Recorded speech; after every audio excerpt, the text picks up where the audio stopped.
sustainable development. The promise of the United Nations to save succeeding generations from the scourge of war and to guarantee the self-determination.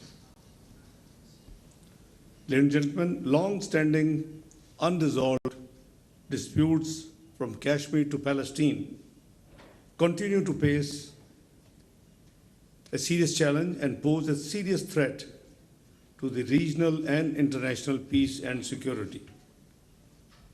The ramifications of the adverse impacts of climate change and climate-induced disasters are not only being felt beyond boundaries, but also across generations. And it's not too long away that we just had a very sad flash floods experience in 2022, and being one of the least emissions country, less than 1% of the global emissions, we are one of the top 10 vulnerable countries. Our failure to address the structural deficiencies in the international financial system is aggravating global inequalities and poverty. Hatred and discriminations are on the rise in the form of xenophobia and Islamophobia. Excellencies, ladies and gentlemen, in this midst of these turbulent times, a region unfortunately is yet again standing on the brink of another conflict. Over the course of the last couple of weeks, baseless allegations as well as unilateral, politically motivated and highly provocative actions taken by India pose a grave threat to regional and international peace and security. There appears to be calculated and premeditated attempt to escalate regional tensions, following a familiar pattern: level accusations against Pakistan without evidence, use inflammatory rhetoric, incite war hysteria, and use this as a pretext for aggression and unilateral actions. Why I'm saying so? I just want to remind and not go into detail. I'm sure all of you, it's not decades old, it's just 2019. Pulwama, media hype, rhetoric, followed by unilateral deletion of Article 370 and 35A, which led to declaring the 7 decades old disputed territory guaranteed by the UN resolutions to be resolved in the light of principle of self-determination and of the will of Kashmiri people. That was all binned after that entire Pulwama episode. However, this brinkmanship carries consequences that extend far beyond India borders. We believe that what has happened is to divert attention, I'm talking of Pahalgam, from India's internal challenges, state-sponsored terrorism, the ongoing human rights violations in the Indian illegally occupied Kashmir, and to gain narrow domestic political objectives. Don't forget there are some by-elections coming through next few months in India. However, we are obviously absolutely alert.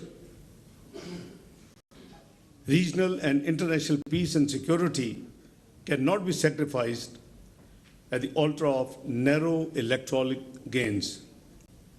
This is a dangerous political game and gamble, putting at stake the lives of millions in the region.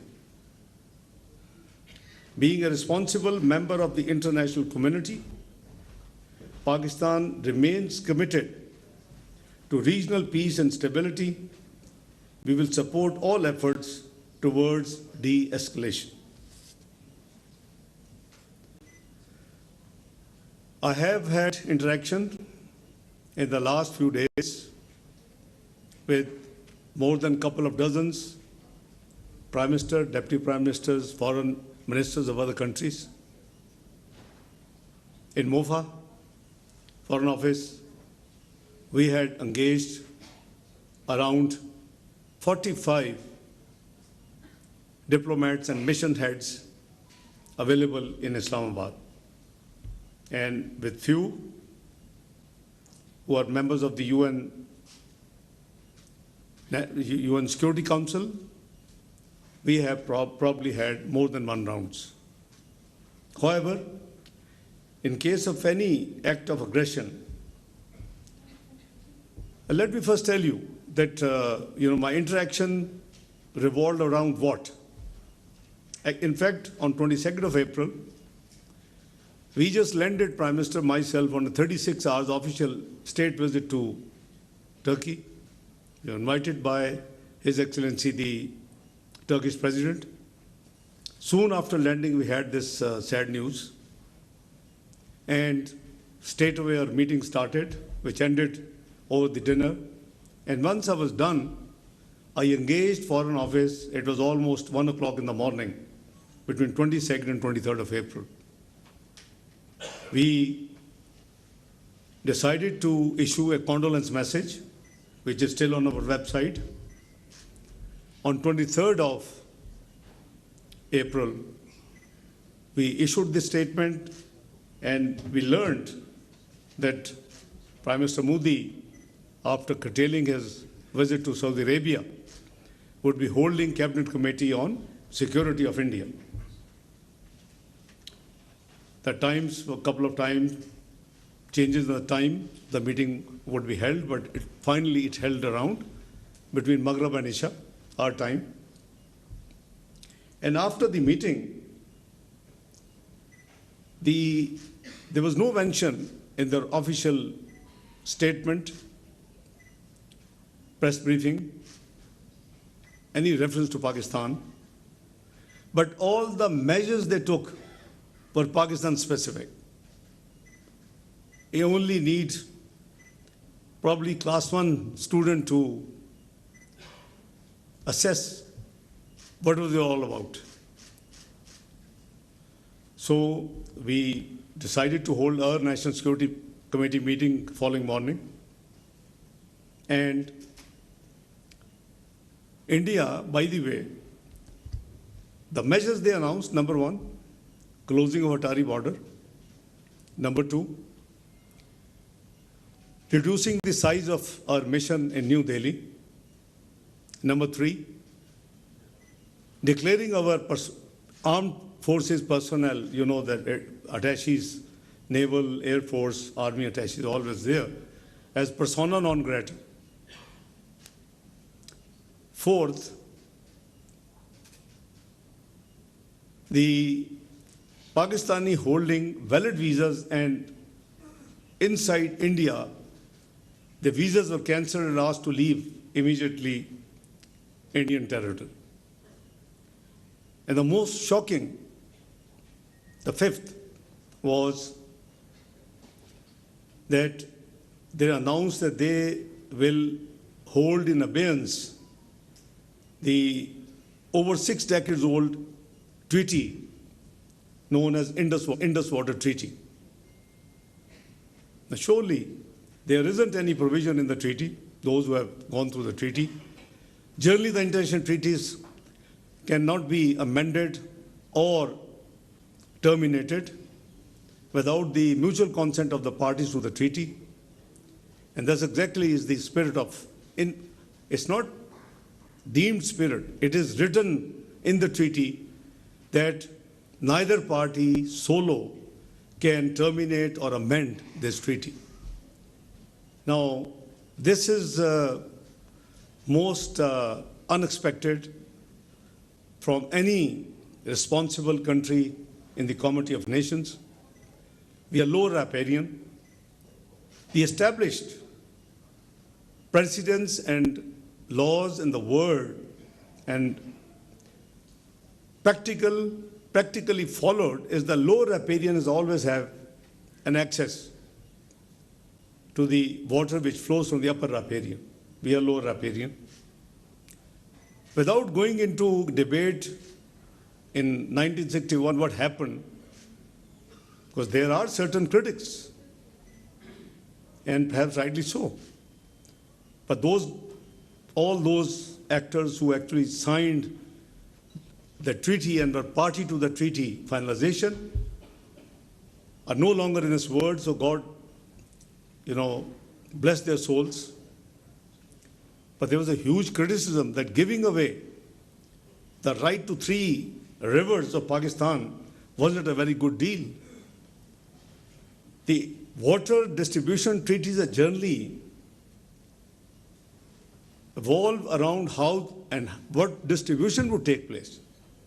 But Pakistan actually agreed to virtually drying up 3 of its rivers and through that treaty. And now, they say that we are going to, by the way, I have tried to search, maybe you are great scholars, some may know, legos. I can't find the word abeyance in international treaties, dictionary. The suspension word is there, but abeyance, I haven't seen that. So it was just shock. So, as I said, that very next morning, we held our National Security Committee meeting, and we decided to still exercise patience. So we threw back the same measures on Indians what they have done to us. We closed Wagah border. We downgraded their mission here as a reciprocity. We declared that armed forces personnel persona non grata. We cancelled the Indians who were given visas and were in Pakistan and also asked them to leave. And we declared in no ambiguous terms that the holding in abeyance is non-starter, because we said it will tantamount to an act of war. We will not allow to divert or stop the flow of water, which is Pakistan's due share under the Indus Water Treaty. And in the National Security Committee meeting, we have made it amply clear that we would exercise restraint and we will not be taking any escalatory move. Almost these over 2 dozens world-renowned, as I said, Prime Minister, Deputy Prime Minister, foreign ministers. Even yesterday I spoke to Russian, I spoke to Malaysian foreign ministers. And they all, including UN Secretary General, the US Secretary Rubio, Russian Foreign Minister Lavrov, EU Foreign Minister, they all, when I speak to them, they all try to advocate that please, Mr. Foreign Minister, Mr. Deputy Prime Minister, whatever they want, they say, please restrain and do not react and do not take any escalating move.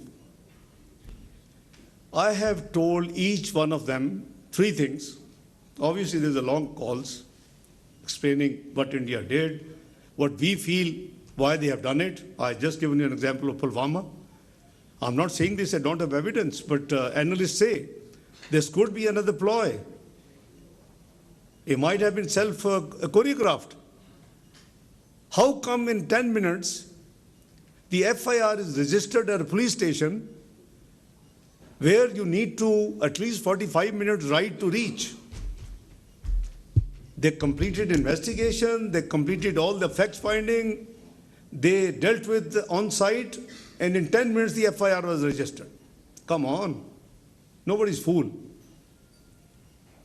And then what they conveyed, because obviously all these international dignitaries are talking both sides.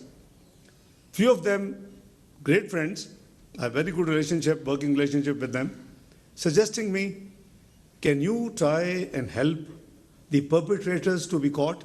I say, hang on, do you know the distance? Where it happened and where is the line of control? They don't know. 230 kilometers. I mean, you can write in 10 minutes FIR, but you can't hold the perpetrators who did all this business and heinous act there. Listen, one thing should be very clear. Pakistan has always and will condemn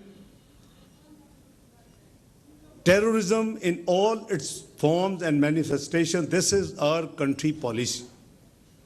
This is not now. When we fought against terrorism 2013-17, I was finance minister of Pakistan. I know how many hundreds of billions we had to finance. Even this was the policy decided, declared at that time. And we also declared we will not allow our soil to be used for any terrorist activity against any other country.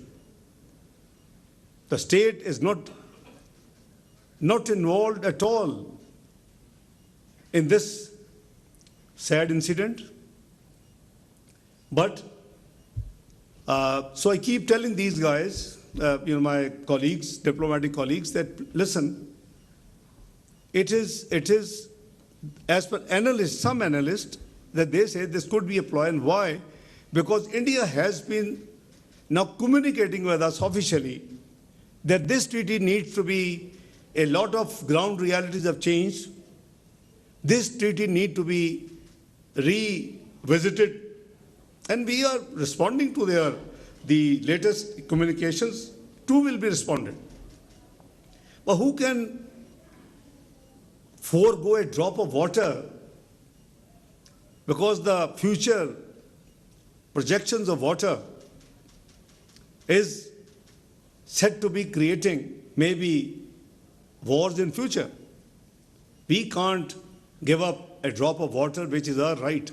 We honor, as I said, regardless of the certain criticism which was then, took place and which still people, but we are honoring the treaty in letter and spirit, and we had made it abundantly clear. So some analysts, with hindsight of Pulwama, they translated this recent year plus negotiations, communication rather, between the two on this subject, that this could be the aim. And they have demonstrated the aim by declaring that we are putting in abeyance. However, as I said, I have told all these friends three things. I said, listen, let me make your life easy. You are asking and appealing both the countries to exercise restraint. You're talking to me, you're talking to the next door neighbor. Let me make your life easy and resolve 50%. I said, we will demonstrate full patience. We will exercise restraint. On behalf of Pakistan, I give him a word, we will not be the first one to do any escalatory move or action. I think we can't do anything beyond. Understand, and I said, you have to work on the other side, don't worry about us. I've given you a word. This is all minuted in the history and record of the Ministry of Foreign Affairs, and this is a policy decided in the National Security Committee, chaired by the Prime Minister of the country of aggression by India.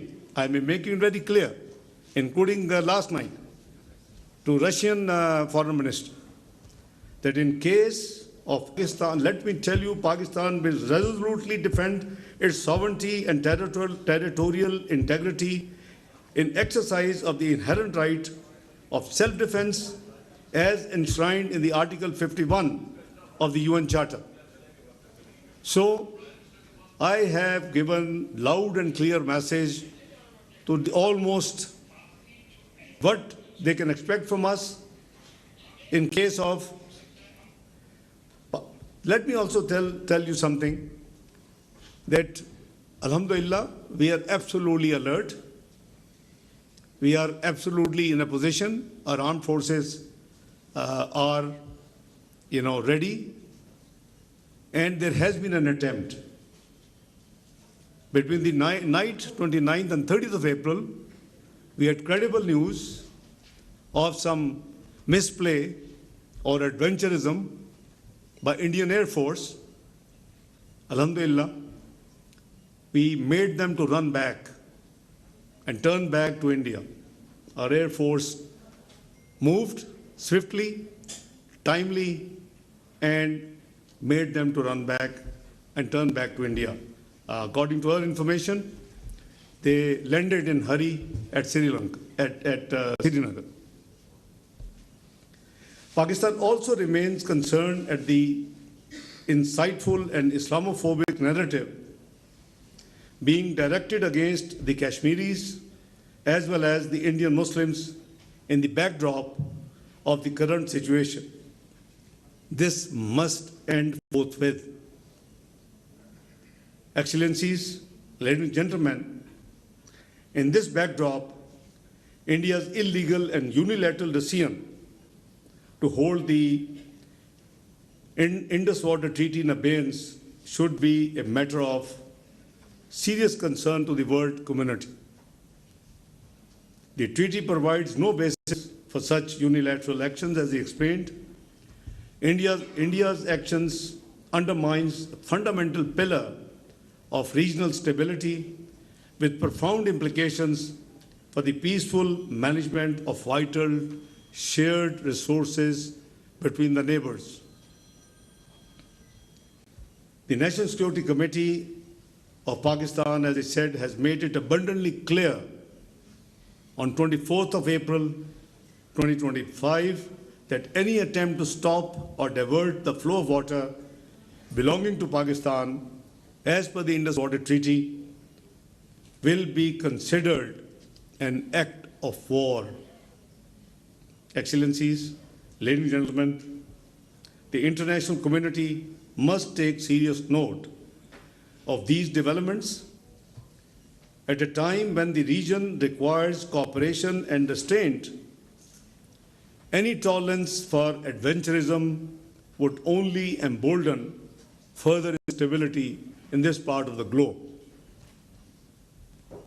We must not forget that the unresolved Jammu and Kashmir dispute remains the primary source of volatility in South Asia. There is an urgent need for renewed and concerted efforts under United Nations auspices to secure a just, lasting, and peaceful resolution of this dispute in accordance with the relevant UN Security Council resolutions and the aspirations of the Kashmiri people. Excellencies, ladies and gentlemen, the challenges being faced by our region as well as those at the global level can only be addressed through a renewed recourse to multilateralism. There is a need for universal and consistent adherence to the fundamental principles of the UN Charter, self-determination of the peoples, non-use of threat of force, respect for the sovereignty and territorial integrity of all states, non-interference in their internal affairs, and peaceful settlement of disputes. As I speak, millions of Palestinians are enduring unparalleled suffering. Thousands have lost their lives. Many more have been injured, and millions have been displaced. Humanitarian aid is being deliberately denied to millions in dire need, and humanitarian workers are being targeted with impunity. You have seen what's going on with UNRWA. You must speak and speak with one voice to demand an immediate and permanent ceasefire in Gaza and ensure free flow of humanitarian assistance and lifting of all barriers. We ourselves have been experiencing this problem. We have sent almost 1.5 consignments at different times. First, we were sending to Gaza through Egypt. Problems erupted. I had to engage Amman. We started sending consignments through Amman. Then issue expanded to Lebanon. We sent our consignments to Lebanon and followed by Syria.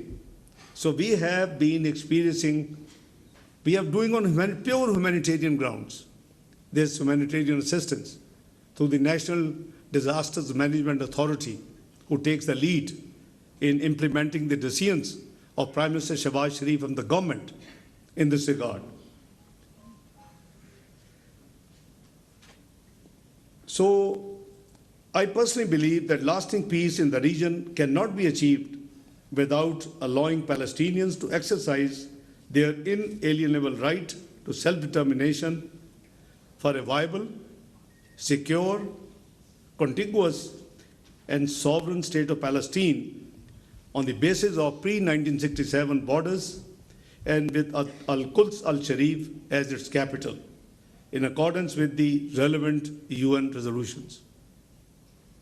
The vicious cycle of poverty and rising global inequalities cannot be addressed unless we make head-on the inequalities in the international economic relations and take them head-on. There is an urgent need to reform the international financial architecture, which has been described by the UN Secretary General as morally bankrupt. Those who have the supply of resources and those who require the resources, there's a huge gap.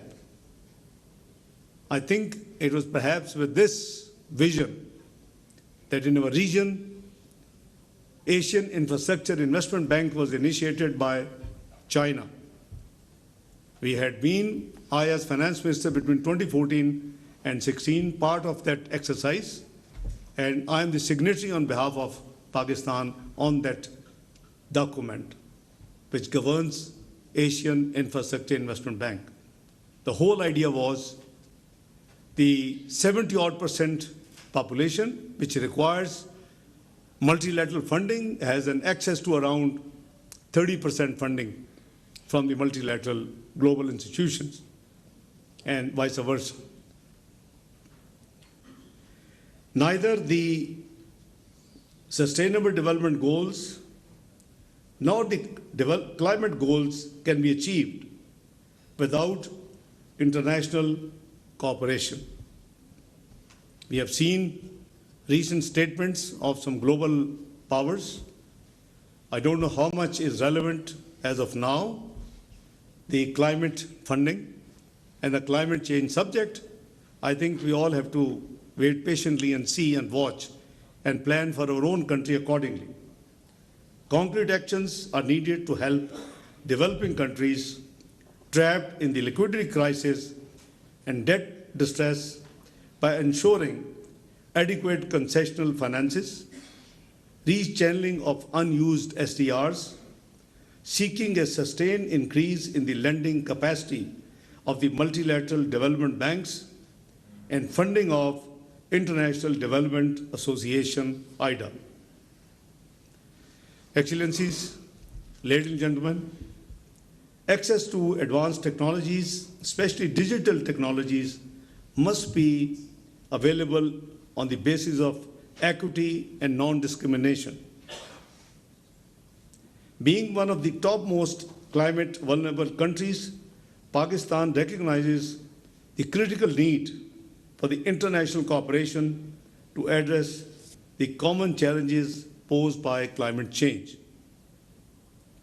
We need enhanced global climate actions and international cooperation to mitigate the navigate impacts of climate change based on the established principles of equity and common but differentiated responsibilities and respective capabilities, commonly known as CBDR-RC. The developed countries need to meet their climate finance commitments with a balanced focus on adaptation and mitigation, so as well as on loss and damage. I have my doubts the outcome with the global changes in the last year plus of the outcome and the decisions and the delivery with all the latest. I'm sure all of you would be pondering and would be assessing and would be, estimating what's going to happen. Excellencies, ladies and gentlemen, Pakistan is alhamdulillah endowed with rich natural and human resources and an enormous economic potential.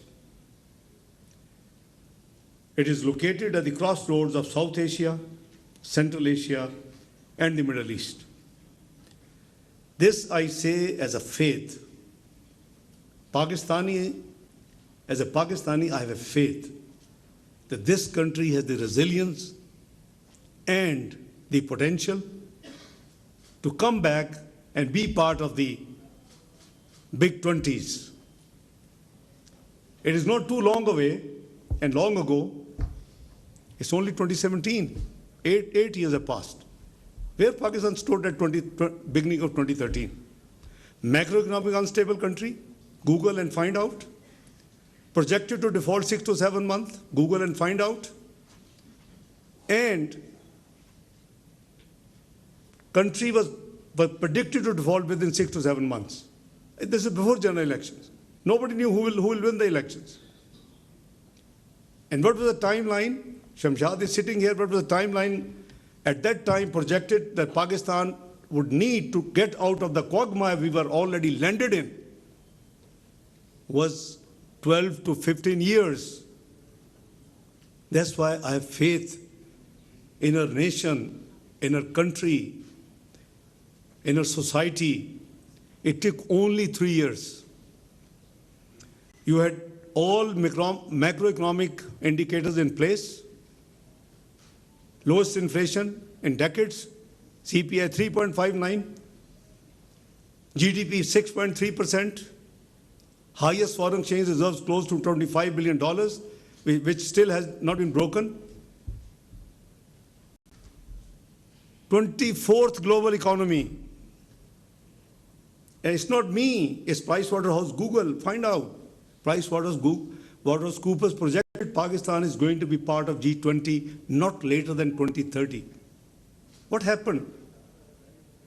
I call it. And then the country had rolled out, which couldn't be done in the last couple of decades, rolled out, all these iPhones and smartphones and technology you're using today, thanks to 2014, the bold step of the Prime Minister Nawaz Sharif government, which rolled out the auction of 3G and 4G spectrum. That's led to the latest digital position which we are enjoying today. So unfortunately, I don't want to be criticizing anybody. I don't want it to be political. But I genuinely believe as Pakistani, 2 pandemics, one natural and one human, landed this country as 47th economy by 2022. Brought us on the brink of default again, which we struggled during 22-23 to save this country. You named the international agencies and they were giving us dates. Even June 2023 a date was given. I know why. Alhamdulillah, we survived. New election took place. Just been the damn debate of 45-47. Let's look forward. Country has come out of the default mantra for all time to come, inshallah. It has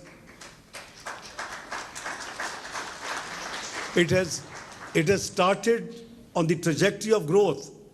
I welcome everybody, all parties, to please, for national interest, we must work together. I think there's a recent demonstration you had seen in the Senate. Former Prime Minister Anwarul Haq Sahab is sitting here. I just saw him. So you see, we demonstrated. I had to just spend 2 hours with all the political parties, regardless who is who. We managed to come out with a consensus resolution condemning what's happening, warning that if India does anything, we are all united. You see, this is the spirit. But on the other side, again, by experience 2013-17, you have the scope to go back from 47 to part of G20. You have to just work hard. बहुत लोग कहते हैं जी debt trap हो गया, ये हो गया, वो हो गया. What debt trap? What is debt to GDP of America, the big power? Over 109%. What is debt to GDP of United Kingdom after COVID? Over 100%. What is debt to GDP of Japan? 257%. Oh, bhai, मैंने तो 63% पे छोड़ा था 2017 में. When we came back, it was 73. We have self-imposed a law. मैंने उसको initiate किया 1999 the Debt Responsibility and Limitation Act कि 60% तक रहेंगे, पर ये कोई सहीफा आसमानी से नहीं उतरा हुआ. God has blessed this country with over $10 trillion of rare earth material, lithium, copper, gold, hydrocarbons, granite. So please have faith in your country. Governments आती जाती रहती हैं, लोग change होते रहते हैं. We should work together as a nation to take the country back from 47th to part of G20. We are 24th. If in next 4 years, we would have passed another 2, 3, 22nd, 21st, I was complimented publicly. लेकिन we गिर के 47 पे चले गए. बहरहाल, it's never too late. So, we should remain determined to capitalize on these inherent advantages, what I have explained to you, for the prosperity and betterment of our people and this nation, and for the entire region. We have prioritized geoeconomics as one of the cardinal pillars of our engagement with our international partners. After I got my job description changed this time, having served in the Ministry of Finance for 4 times in the last 35 years, I decided, वो मुझ में वो जो finance का कीड़ा है वो तो है.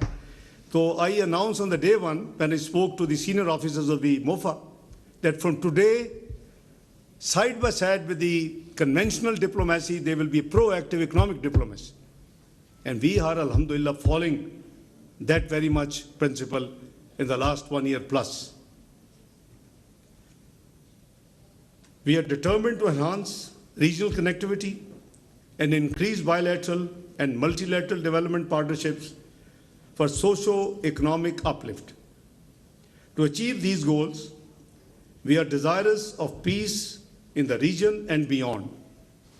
At a time when we are headed on the path of economic stability, we do not want any distractions from our people-centric development agenda and efforts. I just had a note before I came on my way. Somebody said, can I share something outcome of the entire efforts vis-a-vis the global multilateral institutions? So I'm happy it's not part of a written speech. I've been perhaps half the time speaking at some board. First of all, we got OIC Secretariat and the Secretary General to issue a statement, which is public. You can Google and find it out. The senior officials meeting of the OIC took place, and 48 hours ago, they have also passed a resolution, which in normal course will be obviously endorsed and approved in June in the meeting of the Council of Foreign Ministers of Organization of Islamic Cooperation, OIC, in Istanbul, but we may, if necessary, requisition an extraordinary general meeting of the OIC, Council of Foreign Ministers, but this the government will decide. Third, there was a press statement which is a standard practice when an incident took place in any part of the world. In the UN Security Council, as you know, you are, alhamdulillah, from 1st of January, Pakistan is the non-permanent member for 2 years of the UN Security Council. In 2012, Pakistan won with 1 vote. Now, we were elected 182 versus 5. Alhamdulillah. You see, this is Pakistan now. वो कुछ लोग को 1.5 साल पहले कहते थे 2 साल Pakistan diplomatically isolate हो गया है. मुझे तो ना दिन का पता होता है ना रात का कि किसकी मैं कॉल लूँ और किससे मैं engage करूँ किसको ना करूँ. It's such a long list of mutual interactions with the global community, diplomatic community. Fourth, in addition, in accordance with that tradition, in UN Security Council, US moved a resolution, and the resolution was obviously condemning the terrorist attack in Pahalgam. I think working as the nation's nominee and in the instructions, under the instructions of Prime Minister Shehbaz Sharif and the government and the National Security Committee, I wasn't very happy on 2 things in that resolution, draft resolution. One, the word Pahalgam was there, but it didn't say where. The district, Jammu and Kashmir was missing. And it was obviously, perhaps on purpose. I said nothing doing.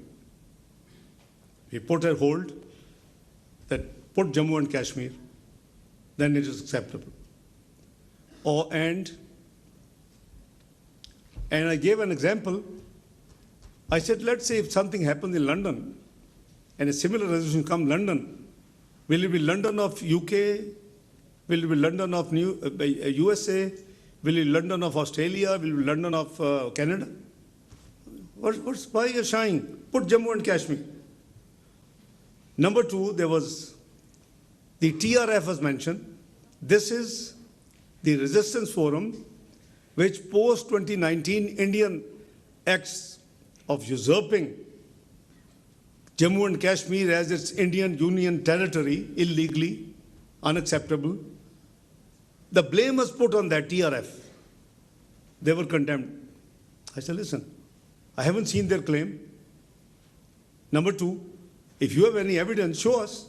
So through our ambassador, who is called Permanent Representative Ambassador Munir Asim Iftikhar in UN, I said, put on hold.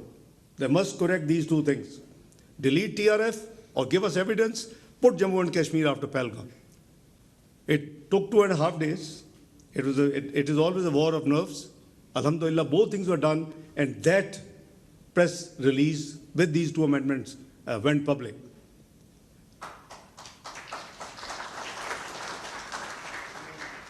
Lastly, Sunday was, for me, there's no Sunday or weekend.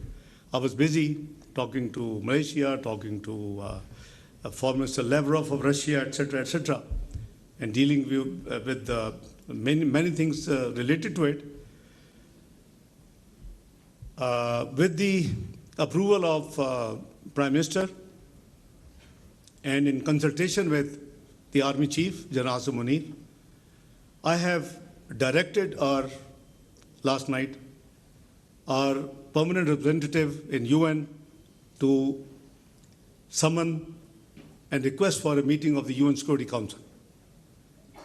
Let's share with them what I have talked to you here. Let's share with them with the facts and figures and the detail and the evidence we have shown other day when ISPR, Lieutenant General Sharif Saab with me and our spokesperson Shafqat Ali Khan was with me. I'm sure you would have seen it. It was elaborate.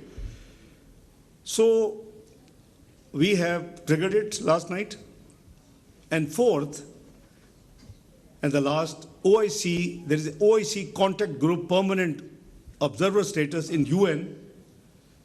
We managed to have the meeting, and there is a resolution which is going to be out any day during our working hours, inshallah, and maybe 7, 8 in the evening. So that has also been done. So we are, as your representatives and the government, are doing whatever best we can to deal with the situation. Visibly, India has gone defensive. It's not me who got sponsored in New York Times and point. What we are saying makes sense. Please give us the evidence. Pakistan has categorically made an offer by Prime Minister Shahbaz Sharif in his address to the Kakul Passing Out Academy on Saturday, within days of this incident, that we are ready for any independent, transparent, international probe and investigation because our hands are clean. So if you want to get it done, most welcome. Let's call spade a spade and let's find out who are the ones who are involved in all this and what is the outcome. So अल्लाह का शुक्र है कि पाकिस्तान ने अब तक जो अपनी efforts की हैं, which are a duty, has exposed Indians malafide, and now they are on the back foot. But, it takes two to tango. I've been telling all these dignitaries whom I'm talking to in the last few days that I can assure you only from my side that we will demonstrate patience, we will exercise restraint, and we will not be the first one to attack. But if anybody makes any mistake and enters into adventurism, then God knows where those situations will be leading to. So hopefully, I hope sense prevails, and they should do introspection. I'm not sure, I'm not blaming, but I've seen one senior, probably 3 stars, has been sent home. One number 2 in the Air Force has been sent home. Maybe that episode which happened when we forced the 4 Indian Air Force fighters to go back just 4 days ago. So God knows, but anyway, it is their internal business. They can sack the whole army, whole Air Force, is not our business. Perhaps it will resolve the issue. But anyway, I think I have taken a lot of time beyond I was asked to. I do hope that the international community will help us achieve the goals I have enumerated in my little talk. And any spoilers in the region will be prevented from obstructing our path to peace and prosperity. As I said, I will be keenly looking forward to your deliberations in the next few sessions in 3 days. And I think your wisdom will certainly help Ministry of Foreign Affairs and the government as a whole to benefit from any great ideas which you will come up with. I once again thank you, Mr. President, and all excellencies, ladies and gentlemen, for your very patient hearing. Thank you very much indeed. God bless you.